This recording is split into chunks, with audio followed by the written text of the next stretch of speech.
Welcome, ladies and gentlemen, to the 7:30 newscast on your Pan-African channel, Label TV. My name is Georgina Piga, and I'm accompanied by Gautier Perchano. Good evening, Gautier Perchano. How are you today? Good evening, Georgina. I'm great. What about you? I'm great. Before we dive in for more information, let's go to the headlines I meant to say by Gautier Perchano. The United States is suspending food and fuel aid for most of Somalia's armed forces over corruption concerns. Somalia's Defense Minister Mohamed Morsal confirmed the information, saying that issues have been raised on how support was utilized and distributed. Mbongeni Buthelezi is using his art form to help raise awareness around the importance of recycling and saving the environment. Gautier, so what is the first element for this evening? Well, now we move to Ghana. President Akufo-Addo has received an honorary Doctor of Human Letters degree from Honoris Causa in International Law from the University of Liberia. Nike Bandon has more details. I do hereby confer upon you, Nana Addo Dankwa Akufo-Addo, the degree of Doctor of Humane Letters, Honoris Causa, in International Law, with all of the rights, privileges, responsibilities, obligations, and immunities appertaining thereto, both here and elsewhere. A statement issued by the Flagstaff House announcing the honor quotes President Akufo-Addo as stating, "I am honored by the award of the Honorary Doctor of Human Letters degree and assure you that I will do my best not to disgrace the award." This is the second such honor President Akufo-Addo from Ghana has received from a famous African university, the first an honorary Doctor of Law degree in May 2016 from the celebrated Fort Hare University of South Africa, which has been the cradle of African nationalism, responsible for graduates such as Nelson Mandela, Julius Nyerere, Desmond Tutu, Oliver Tambo, Jovan Mbeki, Seretse Khama, Herbert Shipto, and so on. The university at that time said its decision to confer the honorary doctorate degree on Nana Akufo-Addo was because the president's legal and political leadership role, both past and present, significantly contributes to human rights, constitutional democracy, as well as socio-economic development as enshrined in the University of Far's strategic vision and mission. The University of Liberia, from its opening in 1863 to becoming a full-fledged university in 1951, told the young people who came to study here that they had the same capabilities as other young persons of every color, language, or race. As a reminder, at his address from French President during his African tour, we can no longer continue to make policies for ourselves in our country, in our region, in our continent, on the basis of whatever support that the Western world of France or the European Union can give us. It will not work. It has to work and will not work, as he mentioned, as a boost in his leadership vision. From Ghana to Somali, the United States, is suspending food and fuel aid in most of Somali's armed forces over corruption concerns. Somali's Defense Minister Mohamed Morsal confirmed the information, saying that issues have been raised on how support was utilized and distributed. Let's get the details in full by Gautier Perchano. The announcement comes at a critical time for Somalia as African peacekeepers start to withdraw this month. The AU force, with troops from Burundi, Djibouti, Ethiopia, Kenya, and Uganda, is scheduled to leave by 2020. The first 1,000 soldiers will go by the end of this year. African Union troops landed in Mogadishu a decade ago to fight Al-Shabaab Islamist militants, and Somali forces are supposed to eventually take over their duties. But the United States, which also founds the 2,000-strong peacekeeping force, has grown frustrated that successive governments have failed to build a viable national army.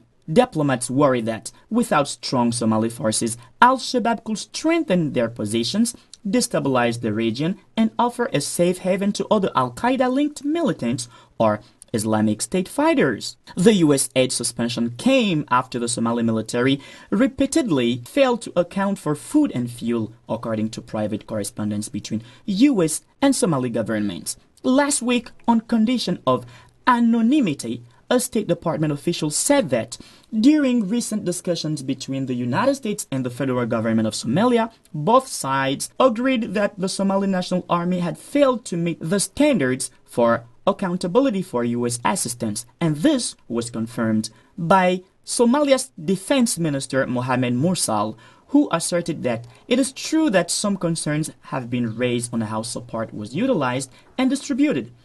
The federal government is working to address these. The U.S. suspension comes at a particularly critical time. Now, the following element takes us to Nigeria. Of course, in this particular country, the Renaissance Conference, which has ended in Paris, has enabled the Nigerian government to reap $23 billion, including $12.7 billion promised by donors for the financing of the 2017 and 2021 development plan. The private sector contributed $10.3 billion. Our correspondent Evan Bala gives us more details. Organized in Paris with the World Bank and UNDP, the Nigeria Renaissance Conference brought together international donors and foreign investors to finance the 2017-2021 Economic and Social Development Plan, in short PDES. While the government was counting on $17 billion, it was finally $23 billion, of which $12.7 billion was provided by multilateral and bilateral donors. On the multilateral side, the World Bank was the most generous with $2.3 billion announced at the beginning of the day, a sum reassessed at $2.5 billion in the final announcement, followed by the African Development Bank with $1.2 billion and the European Union at €1 billion. The Saudi fund has announced the financing of the PDES for $200 million, followed by the OPEC fund of $100 million and the Kuwaiti fund of $75 million. The Community of Sahelo-Saharan States has pledged €152 million, while the ECOWAS Investment and Development Bank has pledged $200 million. The African Solidarity Fund has committed up to 106 billion CFA francs over 5 years, about €160 million. For the bilateral, France, through the voice of the French ambassador to Niger, Marcel Escour, has promised to provide €400 million over the period 2017-2021, including 335 of the African Development Bank as part of the rise in power of its activities in Niger. Highlighting the governance problems and weaknesses of Nigerian democracy, the Dakar-based regional director of the Sahel office, USAID, announced that the United States could not commit to the amount given the revision's ongoing development aid policy of the country. As a reminder, according to the IMF, growth is expected to reach 5.2% in 2017 and 2018, with the Bretton Woods Institution judging that Niger's macroeconomic results are generally satisfactory despite security problems and unfavorable price trends of raw materials, particularly for uranium. In Brief in Images, Captain Alexander presents his show opera Slamborok in Yaoundé. Mark Alexander Bambe chose Captain Alexander as his stage name because it is a war name like the resistant poet René Char. The poet slammer Captain Alexander and his musician friends arrived in Yaoundé on Saturday, December 9, 2017 in order to present the opera Slamborok in the native homeland on stage tomorrow, Saturday, December 16, 2017. Let's continue with that. The edition of his book, Land, Sea, Love, Fire and a Song of Love for Poetry will be presented during this showcase. At least now we move to Somalia. Of course, in this particular country, at least 18 policemen were killed in a suicide bombing in Mogadishu yesterday morning, Thursday, December 14th. 2017. Let's get the full story with Georgina Piga.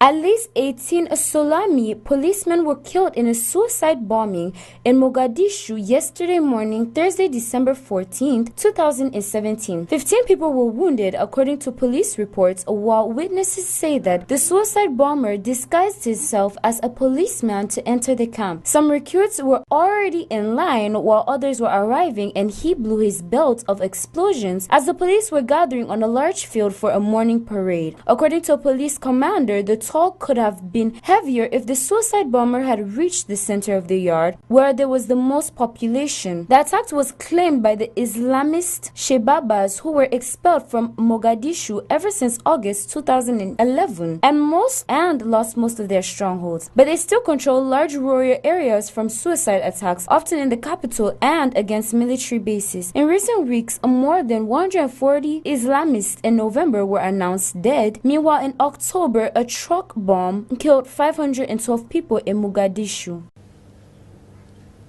Now let's move to South Africa with the Nelson Mandela family, which has expressed dismay that South Africa officials have benefited from the anti-apartheid heroes funeral 4 years ago. Let's get the full story.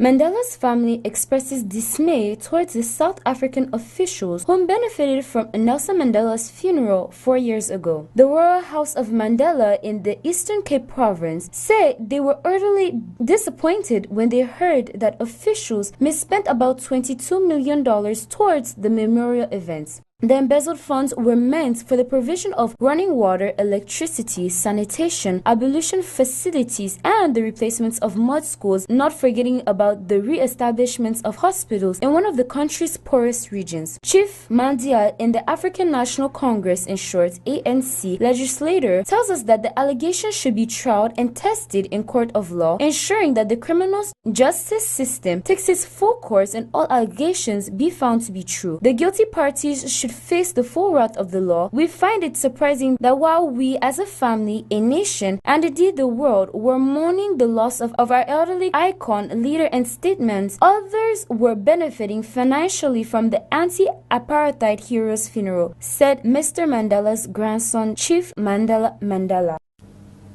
Well, this time we are going back for another brief, and this time it will be in Nigeria. Of course, in Cameroon. Of course, Yaoundé in Cameroon plays host for the international festival dubbed Trophée Francophone du Cameroun. The two-week event gathers celebrities, actors, film producers who distinguish themselves in the Francophone zone. The 5th edition of this Francophone trophies that seeks to promote and encourage creativity ends tomorrow after arrival yesterday of the renowned French actors. Julie Gaillet, actress and fiancée of former president of France, is among the group. She was interviewed at the Simalène airport of Yaoundé by our correspondent. Let's watch her for more details. We're in a jury of documentaries for projects from Cameroon directors. Very good project. So we have the deliberation, and then we have the trophies, of course. We have that signature of co-production, like founding together, which is very important for cinema to help to make project together. So it's about showing short films, feature films, being project here in Cameroon. My impression of I love the 4 project, and it's going to be a nightmare. If I could, I would produce the 4 projects. That would be very difficult to decide, really. 4 stories about Cameroon, wonderful and original. Let's now move to culture with Bugini Leslie, who is using his art in order to promote importance of recycling and saving the environment. Let's get the story in full with Ivan Bala. He combines his artistic passion with a love for recycling and created a completely new art form in which he melts plastics onto canvas. Growing amounts of plastic waste is one of the world's biggest challenges today. Despite its harm on the atmosphere, plastic production is increasing. The sector continues to provide economic growth and job opportunities in many countries, but at the cost of the environment. However, increased efforts to fight climate change has led to more measures around reducing pollution. Recycling has become a key component of these measures. South African-born Bongeni Buthelezi, known as the artist who paints with plastic, is adding his voice to this important issue. I would say it's plastic collage. I use plastic as a form of paint in my work without actually melting it. I soften it and stick it onto another type of plastic to work with. It's about melting actually, but not changing the form into a different solution. It is estimated that there are 8 million tons of waste in the sea, 40% of which was originally dumped on land. Fighting the rising tide of plastic pollution would take a long-term sustainable solution to overcome. Joining the cause here on African soil has become more apparent than history reveals. Difficult, that is why it took almost 26 years for me, to get to the level where I am right now. I started experimenting with plastics way back in 1991, when things were not so easy for me to access your traditional materials like oil paints and watercolors. So the easiest was for me to look around and, possibly, use whatever I could find. In his recent exhibition titled Sugar Tax, Buthelezi used plastic soda bottles and caps to highlight health issues around excessive sugar intake and related diseases like obesity and diabetes. This unexplored art form soon drew the attention of galleries and art critics across the country. Internationally too, Bongeni has exhibited his unique, socially provoked artwork overseas, gracing numerous private and public collections. Being one of the only artists to experiment with plastics, Bongeni has become a pioneer and global icon in the industry. Over the years, his art has received many accolades, but it's taken a long time to get here. Bongeni recalls his early years as a struggling artist who could not make ends meet. Now that he's an accomplished artist, he feels it's important that his art has purpose. Bongeni's new work titled Captured includes the use of fences, gates, locks and plastics, depicting how South Africans need to make choices to better their future and current circumstances. As art teaches you, he stands by his work being open to different interpretations. And now we're ending this news edition on a sports note. As a matter of fact, the Normalization Committee of the Cameroon Football Federation granted its first press conference in Yaoundé December 14th, 2017 in a bid to unveil its ongoing assignment prescribed by the World Football Governing Body, the FIFA. Let's have more details reported by Elise Kenyumbeni. Since the installation on September 8, 2017 of the Normalization Committee of the Cameroon Football Federation, FECAFOOT, no public address was made till now. The team led by Dieudonné Happy has scrolled down its numerous activities carried on since they are on duty. One of the main announcements made is the holding on February 2018 of a one-round vote to elect the president of the FECAFOOT. The contract of the head coach of Cameroon's national squad, Hugo Broos, that was interrupted by the government was equally mentioned. FECAFOOT's Normalization Committee says investigations are on the way to get a new coach ahead of the 2019 African Cup of Nations to be hosted by Cameroon. The president made a statement that if it is a Cameroonian who will take the team, and when you say if, means that somewhere along the line, considerations at our own circles have been made about if tomorrow they say, can you propose Cameroonians? Will do. If tomorrow they say, can you propose any foreigner? Will do. And at that stage, it remains an internal issue. Issues linked to the preparation of the African Cup of Nations in some main cities of the country were equally highlighted, just as the financial crisis that rocks the Cameroon football governing body. The Normalization Committee of the FECAFOOT, led by a team of 5, will follow its assigned missions till the 28th February 2018 to give root to a new management committee.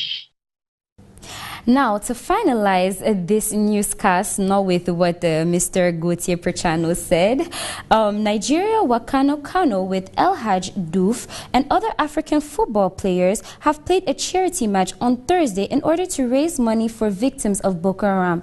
But this match wasn't only aimed at this, but it was also aimed at sensitizing people and the government. Let's get this story info by Gautier Perchano. Nigerian Nwankanu ex-Arsenal, El Hadji Diouf, former Liverpool striker, and other African football stars played a charity match on Thursday for the victims of Boko Haram, the Islamist group responsible for the death of 20,000 people at least.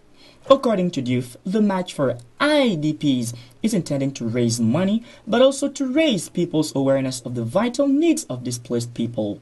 All the money collected is to be used to help the IDPs, added the former Senegalese international, who has also worn, in particular, the jerseys of Reims and Lens in France, Bolton, Sunderland, Blackburn and Liverpool in England. Beside Kanu and El Hadji Diouf, South African Fabian McCarthy and Congolese Cyril Mubiala also appeared on the All-Star team, beaten 2-1 by Kano Pillars, host of the gala meeting at the Sani Abacha Stadium that attracted 16,000 spectators.